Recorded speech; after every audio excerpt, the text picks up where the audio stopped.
you're ready to join me in welcoming the one and only, for you, the Queen, Latifah.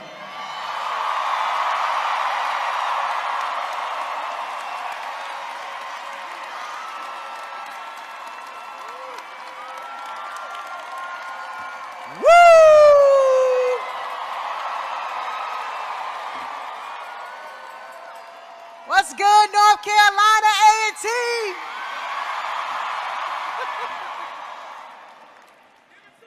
Also known as that Aggie Pride. Y'all got me hyped up here. The Queen is hyped up. I'm so excited. I'm nervous, but I'm also so very excited. What happened? What? You know the silver one's acting up today. You see where they're going with it. I hear you, pero today, it's about y'all.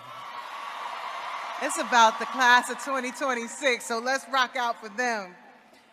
It is truly, truly an honor. Thank you, Chancellor Martin, for having me here at North Carolina A&T State University, right here in Greensboro. Man, wow. They have given me about 5 to 7 minutes to try to bestow some wisdom upon you.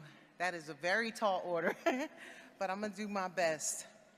And I was thinking about what I would say to you today, what advice I would give you in terms of life advice, career advice, what I would say to myself if I were your age or if it were my son graduating. And I would probably tell you, it's scary out there. No, I'm just kidding. It is scary out there.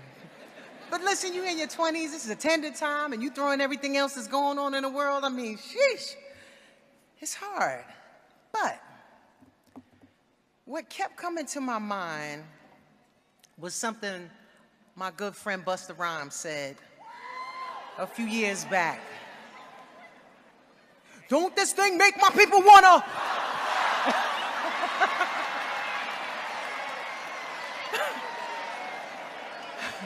I mean, Busta did say that, but that's not exactly what I was thinking about. Well, what I was thinking about was something he said, and then just a few days ago, one of my best friend, her niece said it when she was being honored at a conference for being a young vice president of strategic marketing and a mother of two. They both were talking about success and they both used the same word, delusional. They said you have to be delusional. You have to have delusional amounts of belief to think you're gonna be a rapper and a business person. You have to have delusional amounts of belief and faith to dream beyond your wildest dreams. And that got me to thinking back on my life. When was I delusional? Well, I think at 16 when I had the nerve to name myself Queen Latifah. It started right there. And then at 18 to call my first album All Hail the Queen. I mean, this girl from East Orange, New Jersey. She thinking? I used to take 2 buses and 2 trains just to get into the city as a freshman. I was sneaking my way into clubs every night to hear music. I had to be there. I didn't even have any ID. I just had to play it cool. I only had $1.50 in my pocket to eat every day. I would get 2 50-cent hot dogs and a drink. And that was my meal for 12 hours. I was cutting my own hair, putting my own parts in, borrowing clothes from my mother, my friends.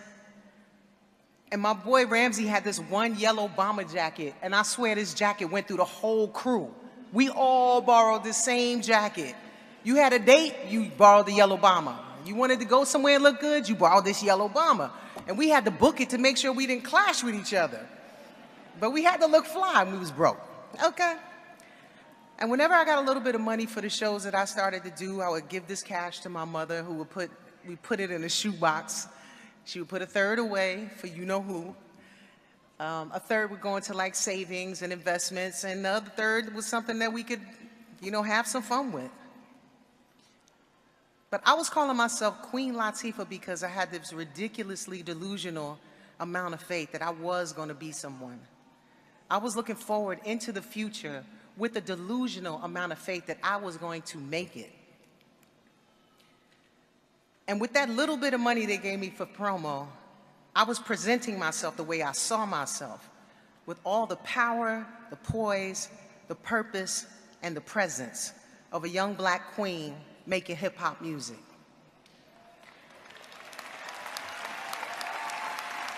But I had to believe in myself more than anyone else did in order to pull it off. So you have to believe in yourself more than anyone else does. And sometimes you may have to go it alone. You can't always bring along people unless they believe with you. When I was in my 20s, the top agent at my agency, William Morris, said straight up, "You'll never be an A-list star. You'll never be a movie star." Okay, fine. Either you believe with me, great. Step forward together. But now I gotta leave you behind. So I found a junior agent who didn't know hardly anything, but she did believe, and we rolled together. And it's tough leaving some people behind, especially if you care about them. But there's sometimes just no way to make it to where you want to be unless you have the courage to stand alone. You have to have the bravery to step forward by yourself and go into a lane that no one else has driven. That's why they call it your lane, because it was made just for you. Nobody can get in your lane.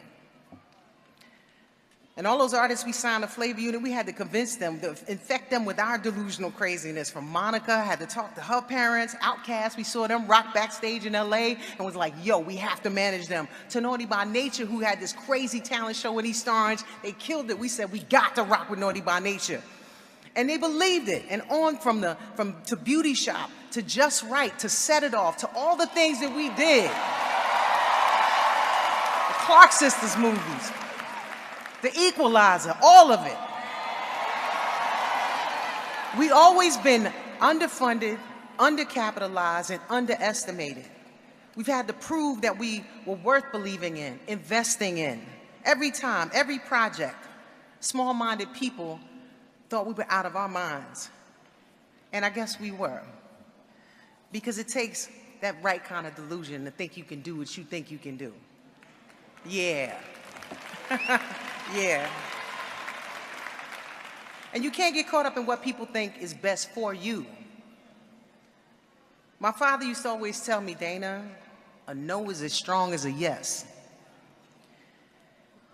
No didn't always come naturally to me. It was something I literally had to practice. So I take my father's word, stand in the mirror, and practice saying no, no, no, no, no. No, no. Until I got comfortable with it. So that when something didn't feel right to me or feel right for me, I was able to say it. And years ago, there was this project everybody wanted me to do. Everyone was advising me to do it. It was very, very lucrative. But something in my gut told me it was not for me. I did not want to do it. I was leaving a project. I didn't feel confident about what they wanted me to do, and it just didn't feel right. So I prayed about it, and the feeling got even stronger that it wasn't right. And so with no other job opportunity ready to go right in front of me, I said no. And everybody was upset with me for a minute because I said no.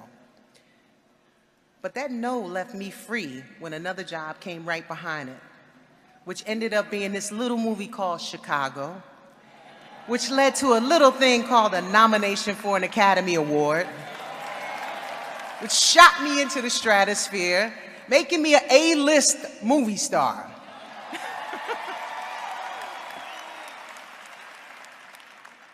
I didn't quite say I told you so to that particular agent, but she did say I was wrong. You were right. So I can't tell you something that's going to make this next step in your lives less scary, because I'm the type of person who feels the fear and does it anyway. But I practice getting comfortable being afraid and doing it anyway. Get comfortable with that. I know you already are, because you wouldn't be here had you not done it already. I expect the best from you. Everyone here is going to face a tremendous amount of adversity. This you know. But you can do this, whatever it is you put your mind to. And if there's one thing I can remind you of today, it's just be delusional. Be delusional enough to call yourself something that the world hasn't called you yet. Be brave enough to walk down a road that no one else can see but you. Find the people who believe in you and rock with them. Let them be the wind beneath your wings. And of course, get your own crown and rock that damn thing. Congratulations to the class of 2026. Graduates, congratulations. So proud of you. Congratulations to the class of 2026, North Carolina A&T State University at Geek Pride.